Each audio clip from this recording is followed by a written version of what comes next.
तो चलिए power play segment में सबसे पहले बात करेंगे संतोष मीणा जी से। संतोष जी बताइए, आखिरी घंटे के लिए कहां रणनीति बनाई जाए?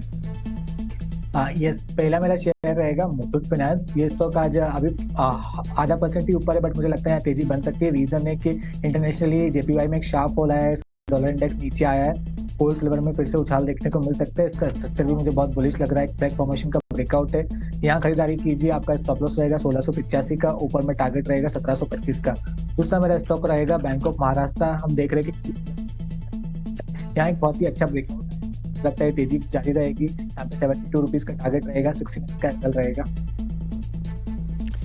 और अक्षय जी, मैं आपके पास आना चाहूंगी, लास्ट के 1 घंटे के लिए कौन से स्टॉक्स रेकमेंड करेंगे? जिंदल स्टील एंड पावर देख सकते हैं। स्टॉक 3 दिनों से एक 940 के आसपास घूम रहा है, बहुत ही मजबूत चार्ट स्ट्रक्चर है, जल्दी ब्रेकआउट कर जाएगा, शायद आज ही कर जाए। तो आप Jindal steel and power bye कीजिए, 922 का स्टॉप लॉस बनेगा और जैसे ही ब्रेकआउट दिखेगा तो 970 के टारगेट बनते हुए दिखेंगे।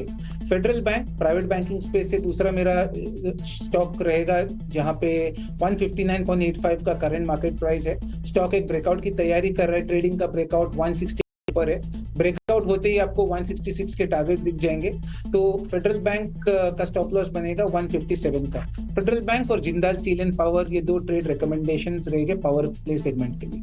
ठीक है, तो जिंदाल स्टील एंड पावर और फेडरल बैंक ये पसंद आता होता इस वक्त अक्षय जी को पावर प्ले सेगमेंट में। चलिए समय थोड़ा सा बाकी है, कुछ और स्टॉक्स पर भी निगाह डाल लेते हैं। और इन सब के बीच में आप देखिए केपीआईटी टेक आज 7.5% से ज्यादा की तेजी यहां पर नजर आ रही है। एक और स्टॉक्स की पिछले दिनों भी चर्चा हमने की थी और उन लेवल से आगे इस वक्त ये स्टॉक नजर आ रहा है, जीआईसीआरई। 4.25% की शानदार तेजी यहां पर जीआईसीआरई में नजर आ रही है। एबी कैपिटल पर भी हमने लगातार चर्चा की थी, वहां से भी ये स्टॉक का जो हमारे एक्सपर्ट्स ने व्यू दिया था उससे आगे जाता हुआ।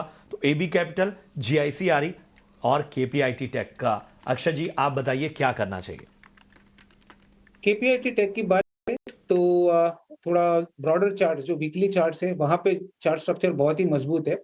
करंट ट्रेड जो चल रहा है वो एक डे ट्रेडिंग या शॉर्ट टर्म का रेजिस्टेंस है 1530 1540। टेम्परेरी रेजिस्टेंस है जो पार कर जाएगा। आपको ये ट्रेड में बने रहना है या बाय भी करना है तो थोड़ा सा एक 15-20 ट्रेडिंग सेशन के हिसाब से इसमें बाय करना है। ओवरऑल टारगेट प्राइस 1750 तक बनते हुए दिख रहा है और ये ट्रेड में आपका स्टॉप लॉस बनेगा 1390 का। तो बाय करें KPIT technology at current market price. GIC Re की बात करें तो एक रेंज में सीमित था, गए 2 दिन में हल्की सी उछाल देखने को मिली है। 330 से 355 का रेट चल रहा है करंट मार्केट प्राइस। इसी भी ये स्टॉक में भी मैं कहूंगा कि आप थोड़ा पोजिशनल नजरिया रखें, एक 15 दिन ट्रेडिंग सेशंस के लिए ट्रेड बाय करके होल्ड करें। 400 दिख जाएगा आपको, ये ट्रेड में आप 325 का स्टॉप लॉस बनाएं। और लास्टली बात करें एबी कैपिटल की। एबी कैपिटल का अगर चार्ट स्ट्रक्चर आप देखें तो चार्ट स्ट्रक्चर इसमें भी काफी मजबूती का ही है। तो अगर काफी 3 दिन से वन वे चला है, थोड़ा सा ओवर एक्सटेंडेड है, तो मैं कहूंगा हल्का सा कूल ऑफ होना जरूरी है।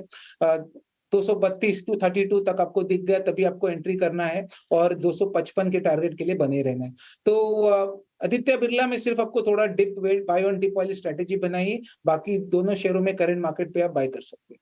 ठीक है, तो तेजी दिखाई दे रही है, करीब करीब 190 अंकों की रैली निफ्टी 50 दिखाई दे रही है। इस बीच एक स्टॉक पर फोकस करते हैं, सुप्रीम इंडस्ट्रीज। इसके नतीजे आए थे, स्टॉक में करीब करीब 12% का उछाल आज के ट्रेडिंग सेशन में दिखाई दे रहा है। कंपनी के रेवेन्यूज में 16% का उछाल और वॉल्यूम्स में 33% का ग्रोथ रिपोर्ट किया ईयर ऑन ईयर बेसिस पर। संतोष जी, मैं आपके पास आना चाहूंगी, टेक्निकल्स पर सुप्रीम इंडस्ट्रीज पर क्या राय बनती है?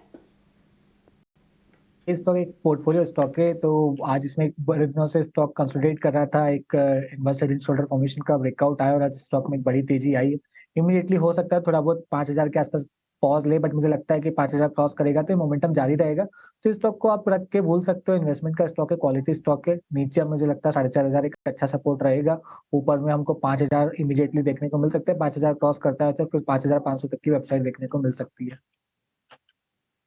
ठीक है, और कुछ स्टॉक्स पर नजर डालते हैं। एजिस लॉजिस्टिक्स स्टॉक में 8% का उछाल आज दिखाई दे रहा है।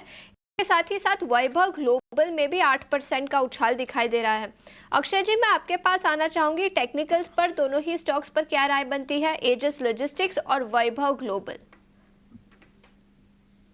की बात करें तो काफी तेजी का रफ्तार है स्टॉक में। अब देखिए कुछ 5 से 6 ट्रेडिंग सेशन में स्टॉक ने 380 से लेके 680 का जो जर्नी है वो जल्दी तय किया है।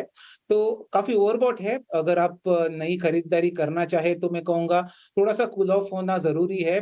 मेरे हिसाब से जब भी कूल ऑफ हो 630, 640 तक आपको स्थिर मिले नीचे की तरफ तो बाय ऑन डिप वाली स्ट्रैटेजी बनाइए। जिनके पास है शेयर, कोई जल्दबाजी नहीं है। मेरे हिसाब से मोमेंटम और बाकी है। 625 725 740 तक टारगेट बनेंगे, वहां आप अपनी मुनाफा बांध ले। तो मोमेंटम जारी है, बस नए निवेशकों के लिए थोड़ा सा डिप में के लिए राह देखें।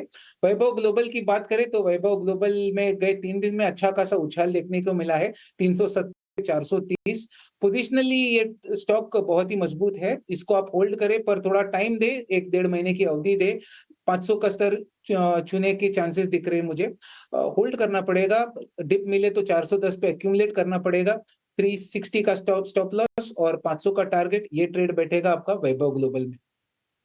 ठीक है, तो ये है राय वैभव ग्लोबल पर। उसके साथ ही एजिस लॉजिस्टिक्स में भी राय दी अक्षय जी ने। चलिए